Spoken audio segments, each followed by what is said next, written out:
It would be naive to think that your boss is really nice and they are there for you all the time. Whenever you need something, they treat you like you are a human and they treat you like you deserve, and they are not going to take advantage of you. It's very naive to think about it. This kind of boss exists, and I had some of those boss who never gave me the impression that they were the boss. They were the colleague, and they trained me. They gave me a lot of pain, but I learned from those pain, because the pain was about training me how to learn something. Because I have to be honest with myself, I was lazy in many ways. When I was feeling tired, I didn't want to do something properly, or I had something going on in my personal life, and I came to work and I could not focus. So they pushed me a lot to make sure that I'm on the right track and I get the job done. They helped me. They also gave me a lot of pain. So I'm not going to forget none of those. However, there are bosses that I work with that put a mask on and kind of made me fragile, made me believe that they are there for me, they love me, they respect me, they respect my experiences, my effort, my extra hours that I never claimed to get paid for because I loved it. And later I found out that they put on a really nice mask to make me continue to do that as long as possible, because the day that I didn't do something, I felt like, because I didn't give 50 minutes of work for free, all my day's work kind of became worthless. So I was like, because I didn't work for free, which is not my obligation because I wanted to, today I couldn't. Now I'm feeling guilty. They somehow made me feel guilty about it. And then it just got worse and worse and worse and worse. And that's just a workplace environment. But personal life, we have people like that too. That can be your own kid.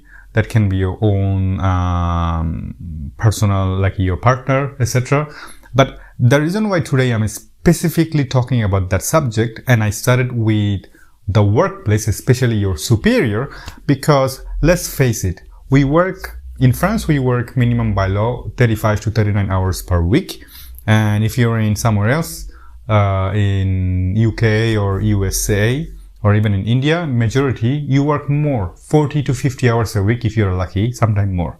Which means a big percentage of your work or of your week is going to work life, professional life. That means that if your professional life is not going well, there is almost impossible that you're having a good time in your personal life, because you're going to come to work, come home with a lot of stress, a lot of fatigue, a lot of disappointment, and it might get you depressed really quick, and that is exactly what you don't want. Now, I read a book which the name is The Art of War by Sun Tzu, one of the oldest book in the world. And I learned some valuable lesson that I took note that I want to share with you, and then I'm going to give you my personal point of view, how can you use it, how I did use it. But it's important that you understand the war, because what I understood that our society is actually a part of war, and war is not about using arms and destroying things and etc. It's sometimes bigger than that. Especially there is a part of the book says that best way of winning a war is without any bloodshed, meaning that we put on a polite mask, we smile at each other while we are fighting with each other. It's like a boxing ring that you don't just get into the boxing ring and your opponent punch you in the face. You don't complain like, why this person punched me in the face? You are in a war. That's what it is. Your boss is trying to squeeze maximum out of you because you're an investment. You are a human, but for him, he's paying your salary. So you are his investment. So of course, just like any tool around me, I'm going to use that microphone for as long as I can without paying for a new one. I have to not just recover my investment, but I have to make money out of it. So you have to make sure that you are giving what that work deserves, but not more, unless you are willing to do that yourself. You're not obliged to do that. The moment they oblige you to do something for free, this is where the problem starts. Now, let's get to the point. Now, I'm going to read my note out loud so that it's going to look like I'm reading from a text. I am, because I wrote a blog. I will put that at the bottom below in the description, and you read it and imply it for yourself. Now, who is Sun Tzu? Sun Tzu, also known as the 3 strategies of Hung Jing, is the ancient Chinese text, focuses on strategic thinking and warfare. Now, here's some takeaways that you can apply it in a daily life. You can apply it for daily life. 1. The importance of preparation. The Sun Tzu emphasizes the importance of preparation in any endeavor. One should always plan ahead and be prepared for any situation. This can be applied to daily life by setting goals, making to-do lists, and anticipating potential obstacles. If you wake up early in the morning and saying that life is going to be beautiful, it's a very good way of starting the life. But you also have to mentally prepare that anytime anyone going to annoy you. That can be a person cutting your road while you're driving. That can be in a supermarket while people are pushing you with their pram for any reason. That can be, just anything that someone just trying to annoying you for no reason. You have to be prepared for that. What happens? It doesn't get the problem solved, but you'll be mentally very, very rational. 2. The value of flexibility. Now, that's important for my life. The Sun Tzu stresses the importance of being adaptable and flexible in life. Things rarely go as planned, and it's important to be able to adjust your strategy as needed. This means being open to new ideas and approaches and being willing to change course when necessary. Imagine at your professional life, you gave a part of your life, like 10, 15 years to a job. Now you are 40 or 45 and you're saying that now I gotta continue this job. I don't have a choice, because if I get fired, if I leave the job, I don't know anything else. And at this age, nobody going to hire me. So now what? I'm going to work with that horrible person that treating me as if they are doing me a favor, even though I'm the one that doing the job that necessary to need to be done. So from that point of view, you have to make sure that while you're working something, you side by side, you train yourself to do something else if necessary. Look at the trend. If you are I'll give you my example. I work in a pastry shop where the manager was the manager of the pastry shop was directional manager of a big jeans company. I'm not going to give you the name, but imagine one of the best jeans company in the world. He was one of those company's manager in France. At 50, he all of a sudden became the manager of that pastry shop because he realized that, he can be terminated for whatever reason. And if that happens, he should be able to, move on to something completely else. And if he starts something somewhere fresh, that's giving him another fresh 15 years until his retirement. Even if he's going to lose a little bit of money, but he's getting a guarantee that until his retirement, he has that job. What he did at 40, he started to train himself into a small business companies at home, 30 minutes per day, 40 minutes per day, 1 hour per day. He started learning about pastries. He started learning about how the pastry and the bread business and economy works in France. And by the time he got to his 50, he started to look for new opportunities, and he just left and then moved on to the working for one of the best pastry company in France. What is the lesson? Yes, he did choose to leave the company before even he got fired. But what you could do, you don't have to quit the job and then move a new one. However, if you get fired, if you like without any justification or some kind of like a stupid reason, you know from the bottom of your heart that you are flexible and you can do whatever necessary to get paid. And it doesn't need to be completely change of industry. It can be within that company. You can learn about different section of the company so that you become indispensable, and you can also give your boss an impression that, well, if that person leaves that job, I know how to do that, so you can count on me. Because at the end of the day, don't forget, you are an investment. So more you learn, more they have value for you.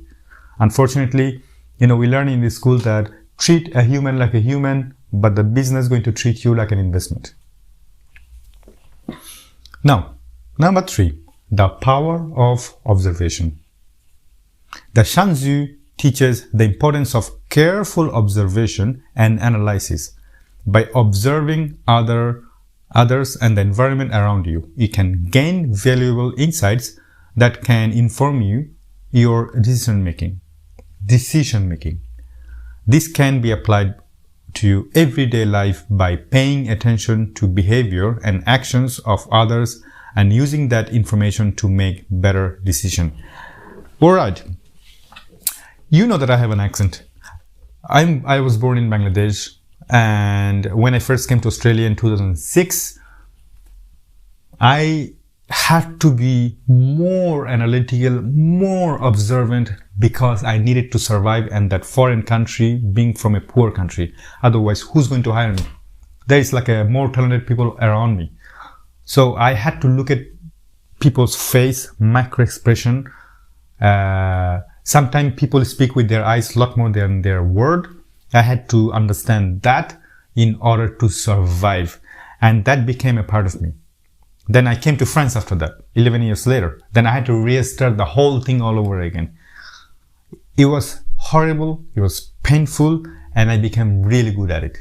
I'm going to be very honest with you, this is not easy, but once you have that power in your hand, in your mind, you can make a decision in advance and you can anticipate many things before it's even coming to you.